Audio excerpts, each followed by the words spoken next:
মাছ দেখে আর নিজেকে সামলে রাখতে পারলাম না। আসসালামু আলাইকুম। অনেক দিন ধরে শরীফ সাহেবকে বলতেছিলাম নদীর পাঙ্গাস মাছ খাবো। গত রাত্রে সে নদীর পাঙ্গাস মাছ নিয়ে এসেছে নিউ মার্কেট থেকে। এই জন্য রাত 11টার দিকে আর কি, হ্যাঁ, আমি সেই শুয়ে পড়েছিলাম, উঠে আবার মাছগুলো ঠিক করে রাখলাম, ধুয়ে টুয়ে আবার রান্না করলাম। আমি সাধারণত এই জাতীয় মাছ কিন্তু সবসময় কষিয়ে রান্না করি। আমার ভীষণ প্রিয় পাঙ্গাস মাছ। যাই হোক, কেমন আছেন আপনারা? আজ আমি কিছু কথা বলতে চাই ফেসবুক পেজ নিয়ে। কত সারাদিন অন্যের পেজে ঘুরে ঘুরে কমেন্টস করি, লাইক করি, তাদের ভিডিওগুলো দেখি।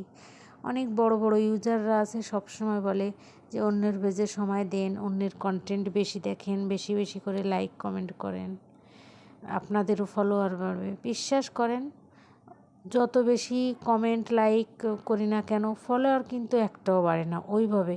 এখন আমি জানি না এটা আমার পেজের সমস্যা কি না, কিন্তু ওনরা তো বলে। এখন কতটুকু সত্য আমি এটা জানি না। অভিজ্ঞরা যদি এই ভিডিও কেউ দেখে থাকেন, আমাকে একটু কমেন্টস করে জানাবেন যে কতটুকু সত্য যে অন্যের পেজে গিয়ে কমেন্টস লাইক করলে, দেখলে, ফুল টাইম ওয়াচ করলে যে বাড়বে। আমার তো মনে হয় না যে বাড়ে। যাই হোক, দেখুন এদিকে আমার রান্নাটা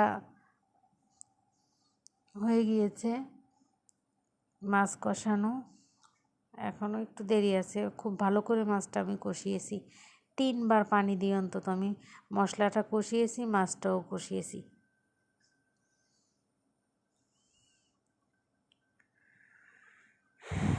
আমার ভিডিও যদি ভালো লাগে, লাইক কমেন্ট শেয়ার করে পাশে থাকবেন। শরীরটা বেশ খারাপ, মাথা যন্ত্রণা করছে। রান্না করতে করতে কড়াইটাও চলে যাচ্ছে। কি রাঁধুনি হয়ে গিয়েছি দেখছেন। মনে মনে পণ করেছি, পেজ যখন খুলেছি চেষ্টা তো করতেই হবে। সবসময় এই একটা কথা বলি, চেষ্টা করে যাব, দেখা যাক কী হয়। একটার পর একটা সমস্যা আসবে, নিশ্চয়ই তার সমাধানও আছে, আল্লাহ ভরসা।